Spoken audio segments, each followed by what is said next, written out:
1-2 বছর না, দীর্ঘ 6 দশক ধরে মৃত ভ্রূণ নিজের শরীরে বহন করে আসছিলেন ব্রাজিলের এক নারী।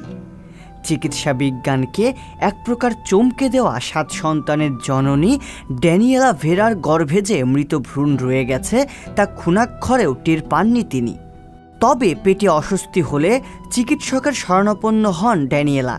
দীর্ঘ সময় পরীক্ষার পর চিকিৎসকেরা বুঝতে পারেন তার পেটের অভ্যন্তরে অবাঞ্ছিত কিছু আটকে আছে। এক্স-রে করে চিকিৎসকেরা নিশ্চিত হন দীর্ঘ 56 বছর ধরে পাকস্থলীতে মৃত ভ্রূণ বহন করে চলেছেন ওই বৃদ্ধা। পরিস্থিতি বেগতিক দেখে গেল 14 মার্চ অস্ত্রোপচার করার সিদ্ধান্ত নেন চিকিৎসকেরা। তবে তাৎক্ষণিক অস্ত্রোপচারে ভ্রূণ অপসারণে চিকিৎসকেরা সফল হলেও পরদিন মৃত্যু হয়েছে ওই বৃদ্ধার। ড্যানিয়েল ভেরার অস্ত্রোপচারে যুক্ত থাকা একজন চিকিৎসক জানিয়েছেন, অস্ত্রোপচারের পর সংক্রমণের কারণে মৃত্যু হয়েছে ড্যানিয়েলার। তবে এমন বিরল ঘটনা সম্পর্কে ওই চিকিৎসক জানিয়েছেন, কিছু কিছু ক্ষেত্রে মায়ের গর্ভের পরিবর্তে অন্যত্র বেড়ে থাকে ভ্রূণ, ডাক্তারি পরিভাষায় যার নাম একটপিক প্রেগন্যান্সি।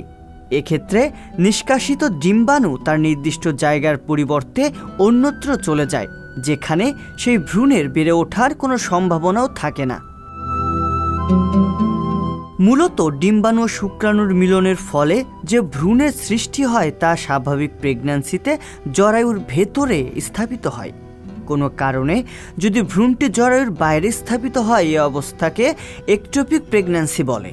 জরায়ুর বাইরে স্থাপিত হওয়ার কারণে ভ্রূণটি বড় ও পরিণত হতে পারে না। তবে এই অবস্থাতেও যদি ভ্রূণটি বেড়ে উঠতে থাকে তাহলে গর্ভবতী নারীর মৃত্যু পর্যন্ত হতে পারে। একটপিক প্রেগন্যান্সি হলে গর্ভের সন্তানকে বাঁচানো সম্ভব হয় না। ওষুধ প্রয়োগ বা অপারেশনের মাধ্যমে গর্ভপাত ঘটাতে হয়। ড্যানিয়েলা ভেরার চিকিৎসকেরা জানিয়েছেন, সঠিক স্থানে না থাকায় ভ্রূণের বৃদ্ধি আটকে যায়, ফলে সেটি সেই অবস্থাতেই থাকে। এর কারণে শরীরের কোথাও ব্যথা, যন্ত্রণা কিংবা রক্তক্ষরণও হয় না। এক্ষেত্রে ঠিক সেটাই হয়েছিল। দীর্ঘ বছর পর হঠাৎই পেটে যন্ত্রণা অনুভব করেন ওই বৃদ্ধা, যা শেষ পর্যন্ত তার মর্মান্তিক মৃত্যুর কারণ হয়ে দাঁড়ালো। ড্যানিয়েলা ভেরার পরিবার বলছে, তিনি চিকিৎসককে এই ঘটনা কখনোই জানাননি, কারণ তিনি শরীরের সমস্যা নিয়ে ভয় পেয়েছিলেন। চিকিৎসকের কাছে না গিয়ে তিনি স্থানীয় যে লোক চিকিৎসা ব্যবস্থা সেসব ব্যবহার করেছিলেন। বৃদ্ধার 7 সন্তানের মধ্যে সর্বকনিষ্ঠ আলমেদা জানিয়েছেন, তার মায়ের শারীরিক অস্বস্তির ঘটনা প্রথম গর্ভবতী হওয়ার পর থেকেই ছিল। তবে সে সময় ড্যানিয়েলার বয়স কত ছিল তা বলতে পারেননি তিনি। রিয়াজুল ইসলাম, সংবাদ প্রকাশ।